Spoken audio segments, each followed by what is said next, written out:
What up, super friends? Isela here. No rapping for me. Last time I tried that, I got strangely misogynistic. Sorry, getting off topic. In response to the really kind people who've reached out asking how they can support us, we've set up a Patreon. We're so legit now. One might say we're too legit to quit. We know subscriptions are sucky, but we've made it super easy to sign up. And best of all, it is dirt cheap, y'all. Only $2 a month. You can't even buy a single Savage Smoked Slim Jim for that money. For $2, you'll get our episodes a week early and ad-free. Also, we're going to send you some fun and cool stickers a few times a year, along with a shout out during one of our episodes. You will be known to us as the most super of our super friends. Link is in the show notes, or check us out on patreon.com/technicallyaconversation. Blue balls. One of the biggest mysteries for women. A big myth is that it's all the sperm backed up that causes the pain or ache. Yet, scientifically speaking, it's widely accepted it's all the additional blood pooled around down there. And I say widely accepted because blue balls is not in any medical textbooks. How can that be if more than half of men in a survey said they experienced this? How often does it happen and how painful is it really? Also, can women get blue balls? All the details next on Technically a Conversation.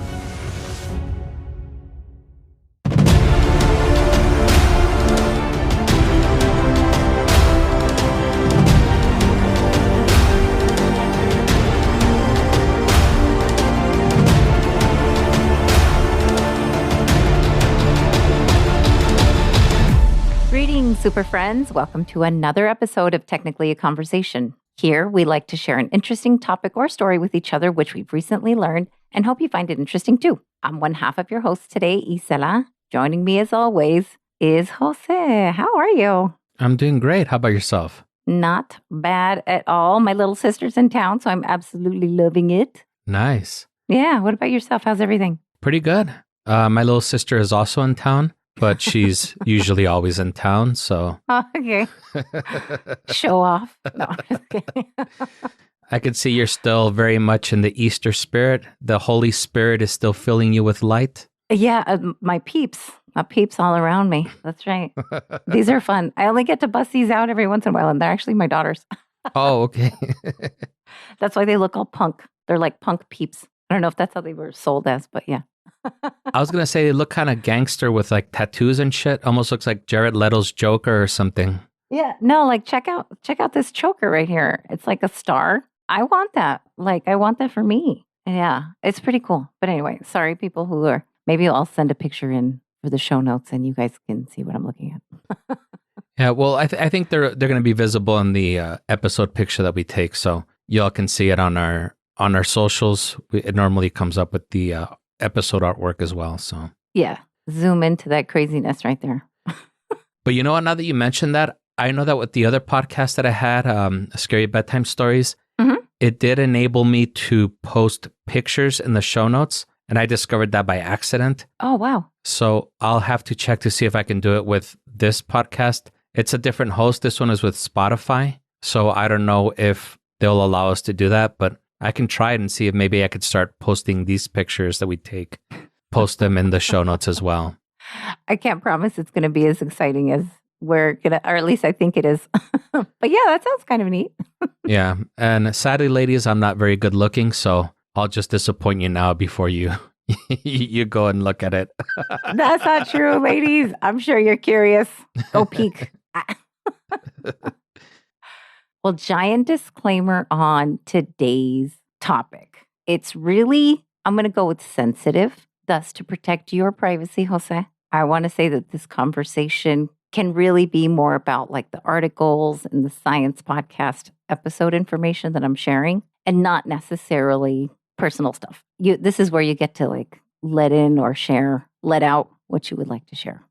You'll see what I mean. Okay. Does that sound okay? Sure. Okay, great. It'll all make sense in a little bit. I think it's safe to say that all of us here at the podcast rely fairly heavily on science. What do you think about that? Like, for example, if we heard something, even when it was COVID days and the vaccination, we were like, okay, what does the science really say? Like, is this good or not? You know, like we actually like look up the science. Yeah, I personally live by the scientific method. So for me, it's not just a good idea. It's kind of a way of life. Yes, I would 100% back that up. I think Elena would too. I don't know if I want to speak for her on that, but I think so. Yeah.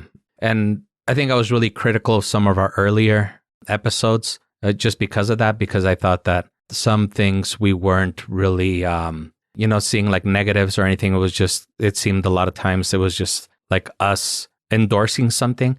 It's like, well, let's kind of see like what some of the side effects are and everything instead of just blindly endorsing something. Sure. It all has to do with the background in science. I mean, there's some things that there aren't two sides. Like there's no two sides about global warming. That's a fact. Right. But there are some other things that are experimental that they still don't have all the concrete evidence on. So I think on those things, it is good to always show both the positives and negative side effects, etc. Yeah, sure. I get that completely. Have you ever experienced anything that science or medicine perhaps doesn't have a name for it? I can't say that I have. If I experience something new, I usually Google it, and I can normally find an answer to most things that I have. Yeah, like WebMD or something to the rescue. Exactly, yeah. Okay, cool. Well, it's very possible that you might have and you don't know, because this was all news to me, and this is what we're going to talk about. By the way, I did start writing a whole other script. It was like a true crime mystery, which who doesn't love that? But also, let's keep it real. Like true crime gets a lot of love on podcasts, just in general. You know what does not get a lot of love? Me? No. I'm going to say we all love you. So hopefully you're feeling some love. But what does not get a lot of love on episodes in general, or just a lot of love? Balls. Yeah, I think the attention is really stolen by the front man, so to speak. So I'm going to change that. At least for today's episode. Okay. Today, we're going to attempt to have a very mature adult conversation about something I honestly knew very, very little about: blue balls. That's something that I know very much about, unfortunately. Oh my God, that's so funny. Well, I didn't know anything about like, what is it?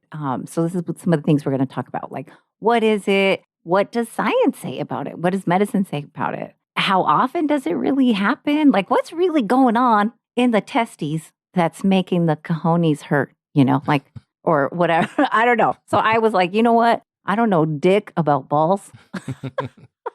So let's find out. I don't know if you're ready for this, but we're also going to touch on why did someone with a penis go viral for saying, quote, blue balls doesn't hurt. Men use it as an excuse for women to have sex with them, unquote. Sumimasen. Like that's Japanese for excuse me. Sometimes we're going to learn Spanish. Sometimes we're going to learn Japanese, guys. Was that, what's his name? The new Speaker of the House, Johnson? I don't know if you've heard his thing. No, what did he say? Well, he, I want to say his name is Johnson, something Johnson. Mm-hmm. I don't really remember his name, but he has an app on his phone called, I think, the Covenant app. And him and his son have it. I guess they're like buddies or like Covenant buddies or something. Okay. And this app reportedly snitches on you when you masturbate. Oh, what? How does it do that? Well, I guess like when you search for porn or something on your phone, it'll say, oh, red alert, red alert. Oh, I was thinking it was like a wristwatch, and it was like tracking your movement on a wristwatch. No, although that probably might be more effective because if you're looking up porn on your computer, the app probably won't be notified. Oh, yeah, that's true. Oh my God, that's funny. But yeah, they apparently keep themselves accountable. So I guess it's like, oh, little Jimmy is he's playing with his little Jimmy. So like the dad busts in, I guess to stop him or something. Okay, they must be some kind of I don't know what religion they are, but I know he's a Republican, so I think that should tell you everything you need to know. Republicans don't masturbate. Wow, this is a lot of news. I didn't. I'm learning so much already. I guess the new ones don't, but they usually have very conservative ideals. Oh, for sure, for sure. Wow, I did not know that. That's really that's really wild. I only know about it because they were talking about it on the Daily Zeitgeist. And yes, his name is Mike Johnson. I just couldn't remember the first name. Oh, wow. Mike Johnson talking about his Johnson. Or apparently he doesn't talk about it. So Oh, well, that's true, I guess. Oh, man. he probably has the most incredible case of blue balls ever. Right? Oh, my God. Like forever blue balls? Yeah. The perma blue. They're so blue, they're purple now. Just kidding. So what that guy said, it sounded like fighting words to me. Like basically, it sounded like he was calling men liars. I get it, but before y'all get testy on me, we're going to go to the medical textbooks to clear this up, to see what's going on. And similar to pinball, we're going to tackle a bonus ball of a question. Testes, ovaries, they're kind of similar. So do women get blue ovaries? That's going to be a fun one. That's a good question. I've never thought about that. I didn't either until I was doing all this research. So prepare to mentally drop your pants because today we're going to shed some light where the sun don't shine. Joke's on you, Isela. I'm not wearing any pants right now that we're recording. Gross. Alrighty. I am 100% kidding. I am wearing pants. I know. This is our Blue Balls episode. Let's divulge about the bulge. This information comes from mostly one of my nerd podcasts that I like to listen to. It's called Science Versus, and every episode is something different. And this episode came from last year. It's called Blue Balls, a ball-faced lie. Also, a 2018 Cosmo article, What is Blue Balls? Are they real or just a myth? A 2019 Cosmo article, Blue Balls aren't real. You're welcome. I like how Cosmo's just asking themselves questions and responding to themselves a year later in the titles. A study conducted in 2023 in the NIH, which is the National Institutes of Health, and the BuzzFeed article. Let's just summarize with, I read a handful of articles, so you don't have to. Links in the show notes. Show notes. Show notes. Okay. Safe question, I promise. Have you ever heard of balls actually turning blue? I have not. I wonder, why do you think we got the term blue balls then? Maybe the alliteration, blue balls. Yeah, I definitely like the alliteration. I'm sure men don't like blue balls, but I like the way it sounds. Yeah. It made me wonder if the term blue balls was more of a reference to like when balls don't bust a nut. Like, are they sad? Like blue? You know what I mean? Anyway, just a thought. I just thought I would throw that out there at first. That doesn't make sense, though. Yeah, I don't know. Let's see. I don't know if anybody else knows. I couldn't find any origin on blue balls, but let's get on with it. First, let's lay the foundation about what blue balls is or what they are for all the other confused women out there who were just like me before. It's some kind of discomfort males experience when their bodies have prepared for liftoff, aka ejaculation, but for whatever reason didn't actually get to ejaculate. Some describe it as soreness in the sperm spheres. Others say that it's not so much pain, but maybe like a heaviness in the wrinkleberries. I'll say it as someone who does have a lead singer in a backup band. This is where you either want to agree or disagree with this explanation, or we can pass go and collect $200. For me, it is more pain than heaviness. Oh, it's pain. Okay. That's interesting. But I have to say that it was something that I definitely experienced a lot more when I was younger than I experience now. Ah. I guess like when you're younger, you're more anxious, or at least when it comes to that. So I think that might be part of the reason for it. Yeah. I think also when you're younger, maybe the hormones are, barely starting to kind of fire off and like, hey, I can do this thing now too. You know what I mean? I don't know. It's almost like a new toy. And also with guys, every year they lose 1% of their testosterone. So they naturally have less testosterone to, I don't know if I could say to make you less horny, because I don't feel like I've gotten, even though I'm almost 50, but I don't feel like I've gotten to the point where I don't feel aroused anymore or whatever. But I guess like the hormones aren't as strong, if that makes sense. Maybe I'm oversharing. No. You get to cut out as much as you want to know. No, but I think that's safe to say. And that's really interesting. I didn't know that males lose 1% a year in general. That's pretty interesting. Yeah. So scientifically speaking, what do you think causes this discomfort? Do you think it's the mini Michael Phelps swimmers that are hanging out too long, like overstaying their welcome, maybe? No. Usually when it happens is when, well, I guess there's really like no kind way of saying it. Is when you think you're going to get laid. I think the body just starts producing more sperm than you have naturally. Because I mean, guys always have sperm. Like, if I was going to pull a Mike Johnson, Speaker of the House, Mike Johnson, I'll always have some ready, but when you're turned on, when you're with somebody else and you're like super aroused, like you can tell like just the quantity. It's producing more. Yeah, it produces a lot more and it's more, I guess, liquidy. Well, I can shed some light to that, and you might be surprised because that was one of the things that these two ladies did discuss.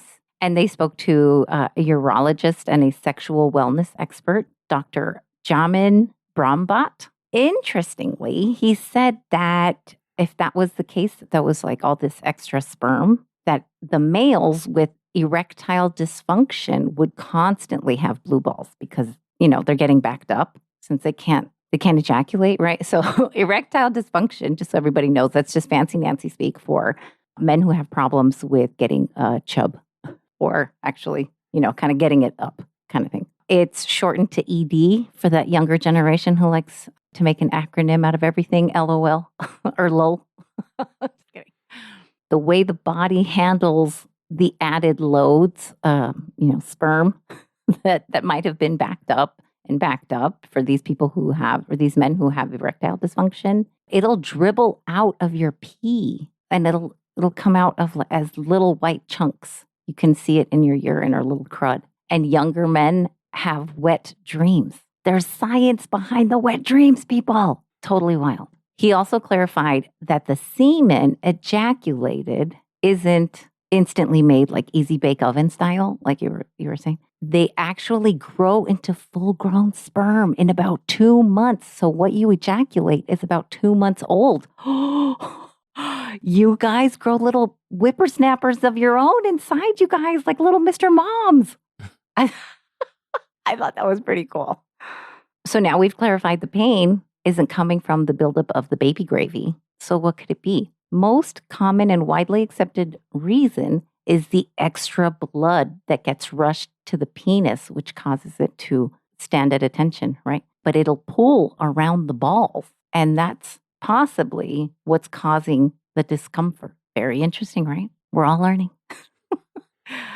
So you have a degree in psychology. Do you remember what the DSM is? Yes, it's a Diagnostic and Statistical Manual. Okay. Do you want to describe what this giant book is used for? Yeah, it's pretty much just to diagnose, I guess, mental conditions usually. Normally, you look at what symptoms somebody has and you'll reference the DSM. And normally, everything is a spectrum. So one disease doesn't normally encompass everything. Something that's like, well, it could be this, but it can also be this and this. So normally you look at what the symptoms are, try and see which illness it better encompasses. And there'll be other things there like, it's something that has to happen more than a certain amount of times a day or a month or whatever. And normally it has to be something that also interferes with your life. So yeah, I don't know if that's what you were looking for, but that's in psychology, normally that would be what you would be looking for. Yeah. It almost is like a giant list of like all the mental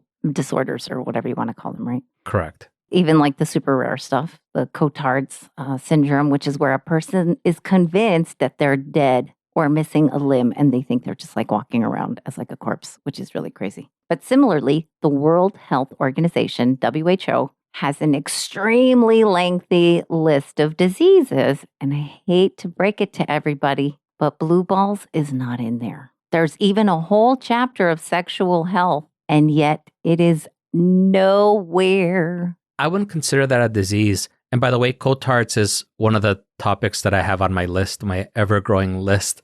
That's fun. I thought that one was so fascinating. That's funny. Okay, good to know. I actually started writing the script for it, I think it was a few weeks ago. But then I don't know what distracted me and I ended up choosing something else. But no, I don't think blue balls is a disease because at least like personally, it's not something that if I'm just at home, like I don't get blue balls. If I'm looking at porn, I don't get blue balls. Not that I spend hours looking at porn or anything. Okay. It's something that only like when I'm with like somebody else, like in my case, when I'm with another woman and, usually the foreplay is going on and I'm like ultra aroused. And after, I guess like the release, the blue ball immediately goes away. Oh, yeah. That makes sense. But also like if you're like hyper aroused, you were saying about it leaking, it does start to leak even if you, if there's no manipulation involved, it'll... This is very true. It'll leak naturally and you're like, oh, fuck. Well, I guess I can't wear these pants anymore. Yeah, you're like, I guess I also need panty liners. I'm just kidding. Yeah, I thought that was really interesting, though. I guess I can see how it's not really a disease. Maybe it's like a temporary condition. Is that kind of where we're going? Yeah. And at least for me, there's nothing that I can do to reach that level of arousal, if that makes sense. It's something that only happens when I'm with somebody else. Yeah, I get that completely. Well, interestingly, if you Google blue balls, there's a very legit sounding term. It's called epididymal hypertension, which is fancy Nancy speak for high pressure in the epididymis, which sits right above the testicles. It's like a little party hat. But actually, it's this long, coiled, wormy-looking thing. And that's actually what holds your sperms, your little spermies. And sperms. I don't even know if that... I guess sperm is already plural. I don't know what to call it. But that is definitely a long name, epididymal hypertension. So I guess we can be young, act young, and let's just shorten it to Just kidding. As a reminder, as legit as this sounds, it is not in any medical textbooks. At this point in the podcast that I was listening to, the host surmises that maybe this term was invented by a urologist and everyone just kind of ran with it. So brace yourself because another urologist even said epididymal hypertension is entirely unproven. Balgame? Or balgame? Just kidding. The urologist, Dr. Jamin Brombat, mentioned earlier, check this out, Jose. Homeboy has a website, myballshurt.com. And even he said that he has never diagnosed anybody with blue balls or EH or He even apologized for sounding boring. So give me your thoughts so far. Doesn't this sound like a little nuts? Again, I don't think it's a disease. I don't think it's something that maybe like 5 minutes won't cure, But it's like pain though. It is painful, but I mean, I think burning yourself on the stove is not a disease. It hurts, but eventually it goes away. It's not something that's chronic. I think it would have to be something that would be chronic in order for it to be something that could be diagnosed. It's only that something that happens when certain conditions are met, and it's something that's pretty easily alleviated. I do agree with that 100%. We're going to get into that also. But I did find it weird because if there's pain going on, and some men say that it's pretty severe sometimes, then I would imagine, like you were using the example of burning your hand. Well, we know why it hurts because your hand was too close to the stove or, you touched something that was hot. But in this case, there's pain, and yet no one has actually studied why there is pain. I guess that's the part that is really weird. Like, where in the world is the research? And also, this is super weird because when it comes to studies, as far as I'm getting any funding, in 75% of the diseases that were only affecting one gender, it was the males that got all the funding. So male health issues get way more attention and money, thus leaving me more befuddled, if that's even possible. If unable to find surveys on blue balls, you make one. And that's exactly what this podcast did because they have a ton of followers. They are in the not even like top 1%. They are in the 0.01% of science podcasts. So they got a huge amount of participants. Just under 1,500 people with penises participated. Here was the main question first. When you've approached orgasm and didn't ejaculate, did your testicles or the surrounding area ever hurt or felt achy? What percentage of them do you think said yes? Maybe 50%. Good guess. Let's find out when we return from our break. Dun, dun, dun.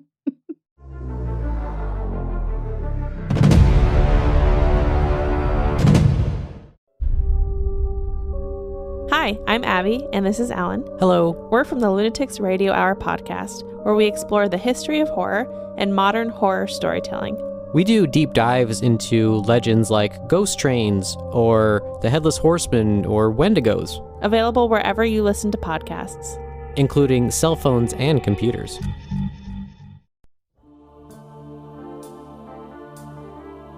Join us on the Unseen Paranormal Podcast as we dive into the history, hauntings, and high strange of the world to try to better understand the paranormal. I will be your guide. I am paranormal researcher and investigator Eric Freeman Sims. Tune in to the Unseen Paranormal Podcast for new episodes every Wednesday as we welcome authors, historians, researchers, investigators, and various other guests to explore our unseen world and the unexplainable. All current and past episodes are available anywhere you get your music or podcasts. And remember, some of the scariest things are unseen. Hello, and welcome to Myth Monsters. I'm Erin, a self-confessed mythology addict and occasionally scholar. Myth Monsters focuses on the monsters of global folklore and mythology, with sometimes a cryptid thrown in once or twice. We go from looking at jackalopes to gorgons to wendigos to Bigfoot, from dwarves to elves, and honestly, everything in between. Why should I listen to this podcast over any other mythology podcast out there? Well, we're only 15 to 20 minutes long, so we're perfect in time for your little commute. And also, we focus on a different culture and monster every single week. A real in-depth look into modern media, where they're found in films, TV, video games, and books, and also the origin, description, and if I believe they existed. So it's perfect for any short trips, or if you're into any specific monsters that you fancy. So come join the fun every Thursday, and stay spooky, babes.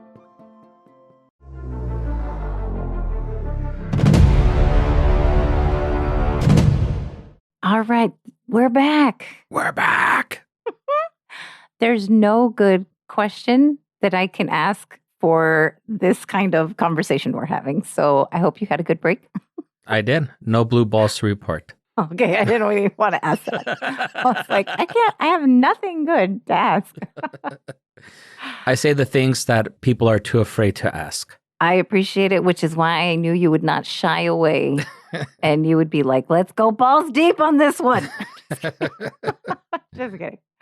So before we left, I had asked a question, what percentage did you think of male or people with penises said yes, and you guessed 50%? That is correct. Very excellent. It was 56%, more than half. I was like, well, I mean, you're pretty close. I don't know if I would say you were wrong. The answer was 56, not 50%. This is true. Yeah, but close. Very close. But before we go too much further, I wanted to talk about something that you said earlier, was that there was no funding done for this quote-unquote disease. The thing is, I don't see it as being a disease because it's not chronic. It's something that is uncomfortable. It's painful, but it goes away. And, usually, you know what? Well, I don't know. I'm probably oversharing. But normally, when you feel it is when you're with a new partner, somebody that you have not been intimate with before. Oh. Because you have that excitement of like, oh, this is my first time with that person. This is something new, right? Yeah. And then if they come out with like the whole, oh, I'm on my period or whatever. Oh. Then yeah, you're usually left with blue balls. That is really, really interesting that it's usually with a new partner. Yeah, if it's somebody that you've been with for, like 2 years or something, you're not likely to experience that.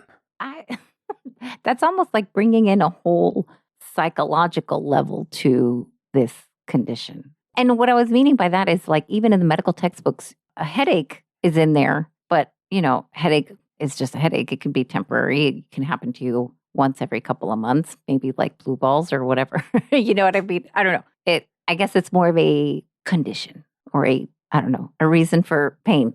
I don't know what you want to call it.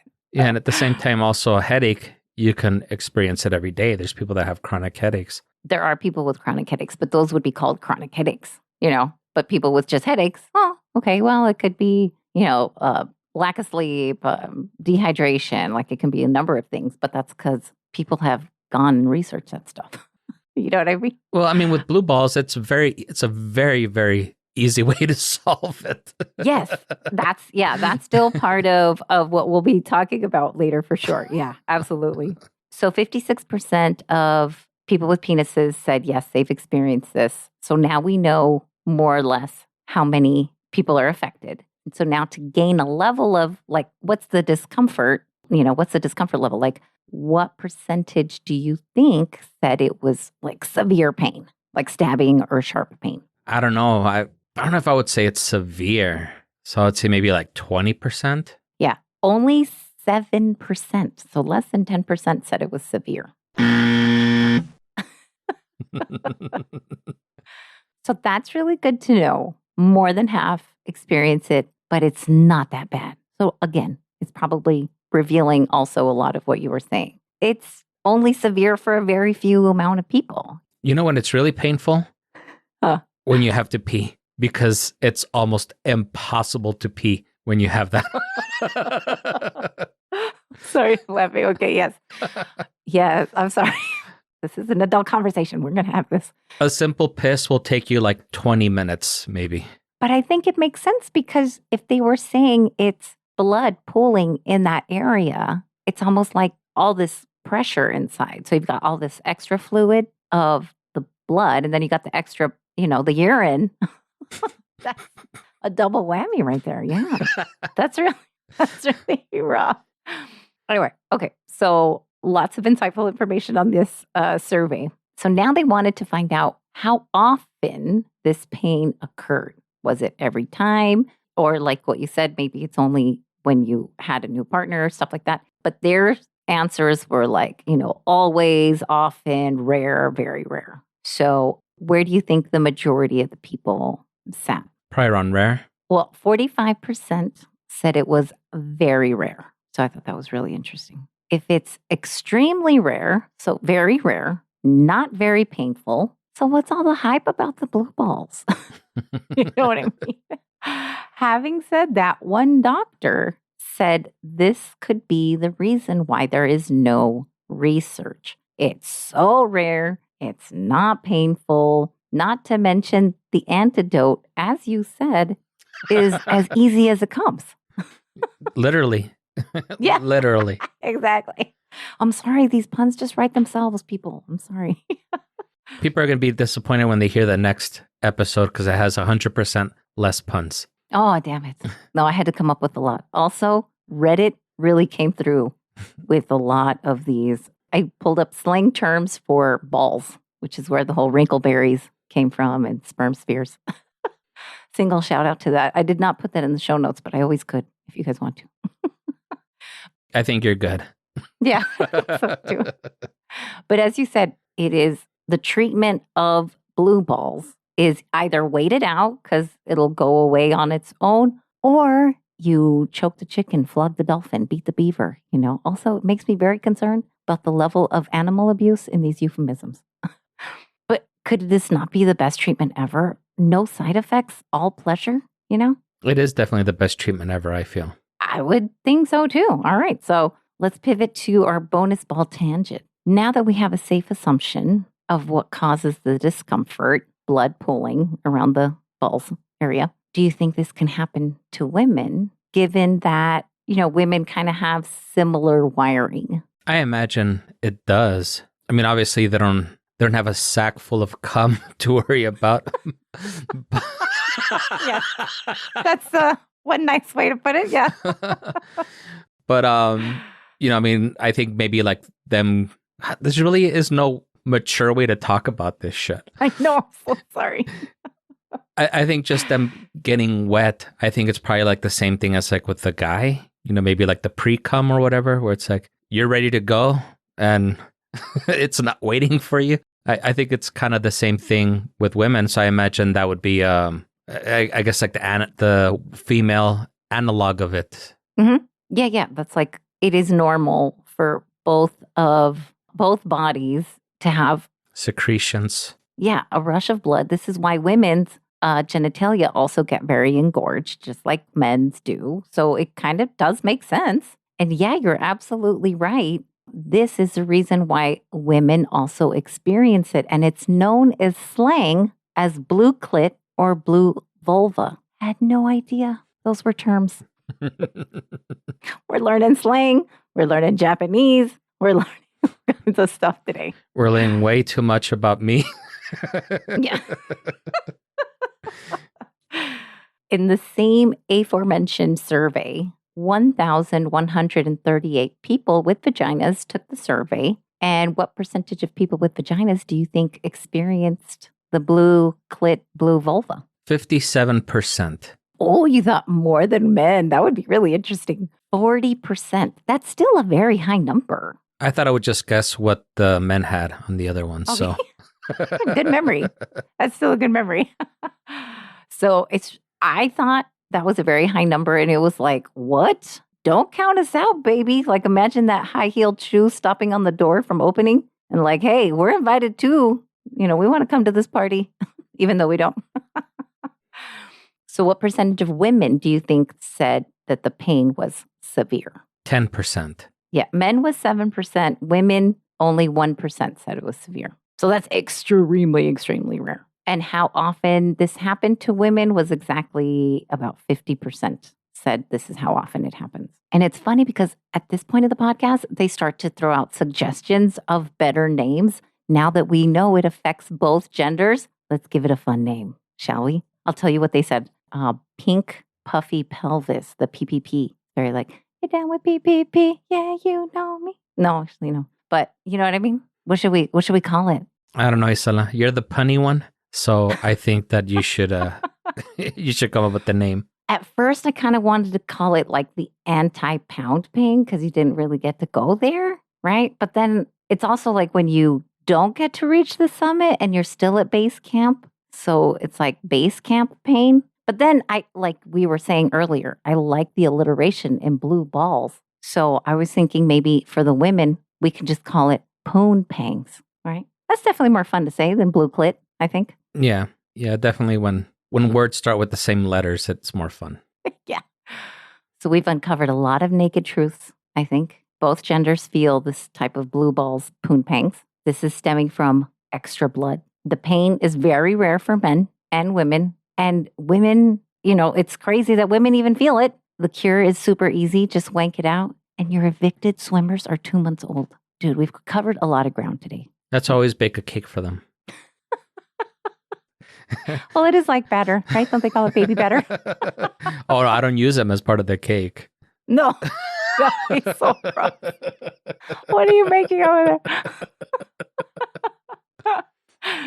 I also learned a lot of society, like in general society. Oh, and actually, let's put it as a question. How does sex normally end? Like just in general, how does it end? Usually a lot of crying and feeling ashamed of myself. Disappointment. Yeah.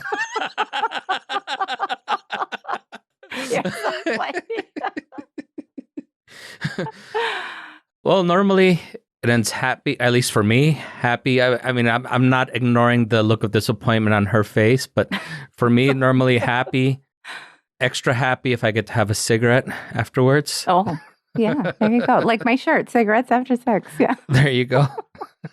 Actually, that was not planned.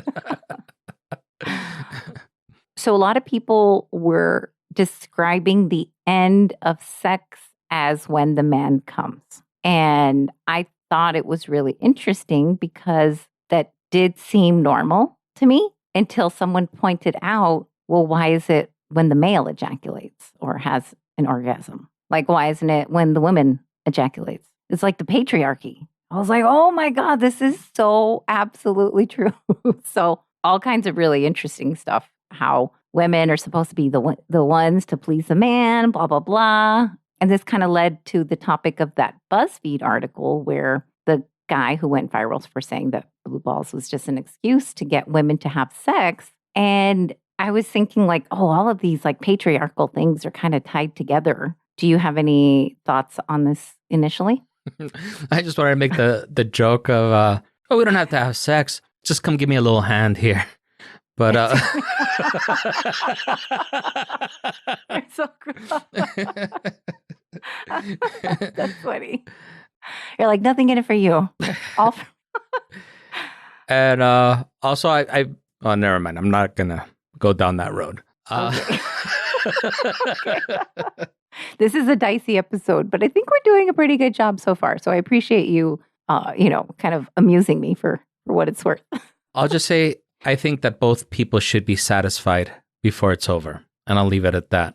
Yeah. No, I think that is really, really great. There's a book that has gotten some high praise from a lot of people. I can't remember who the author is, but it's called She Comes First. And I'll just leave it there, but it's really good. And I think it'll open up a lot of doors. And then I'm just going to leave it there.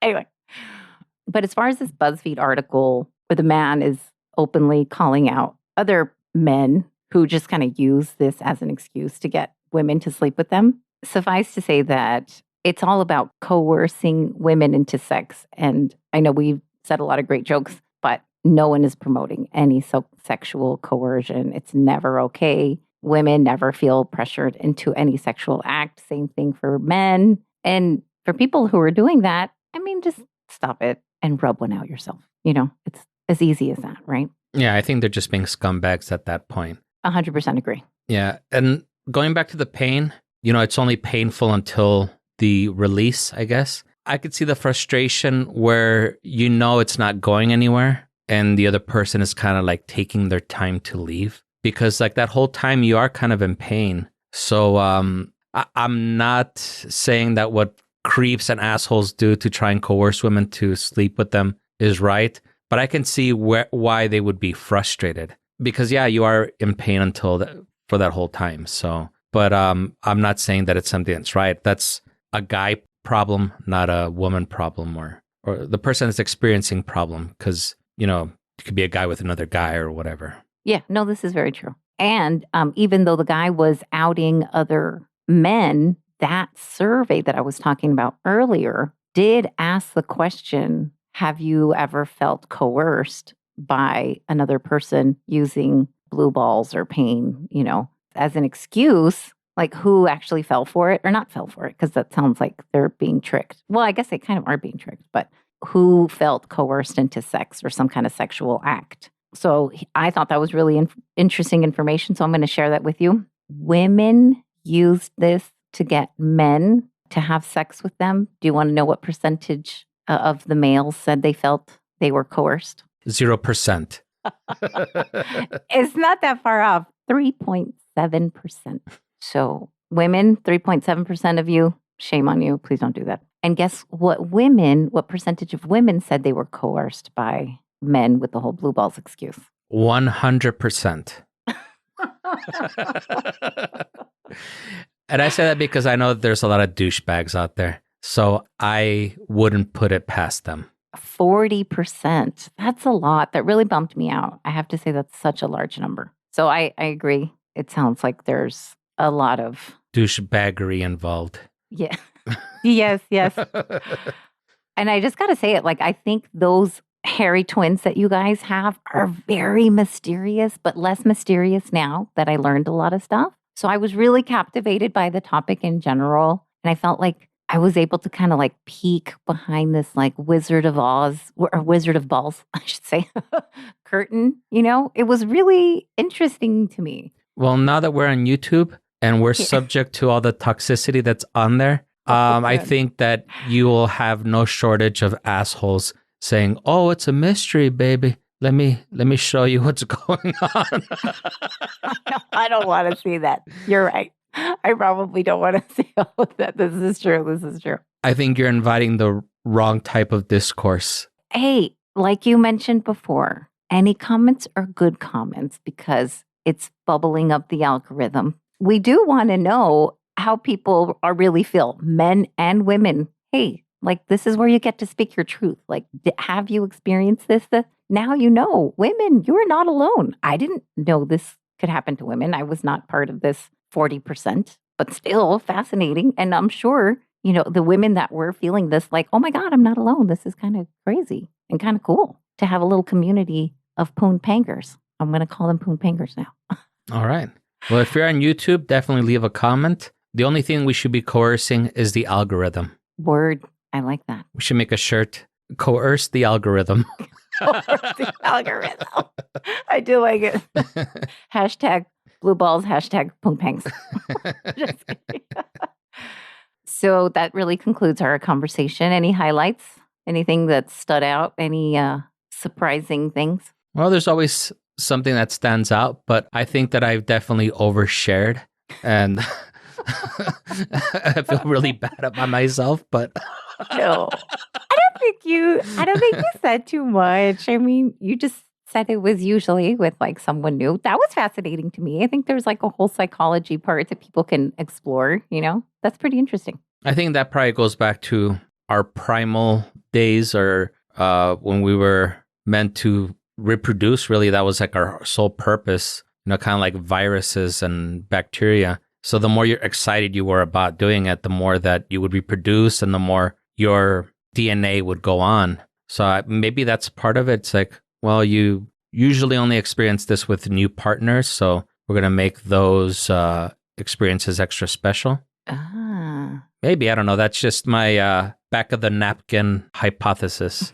Your armchair expert hypothesis. I get it. That sounds pretty believable to me. Yeah, why not? It's a good view from an anthropology point of view, for sure. Well, before we go, we have to shout out our wonderful Patreons, Sophia, Natasha, Eric, Angie, and our lovely Eli.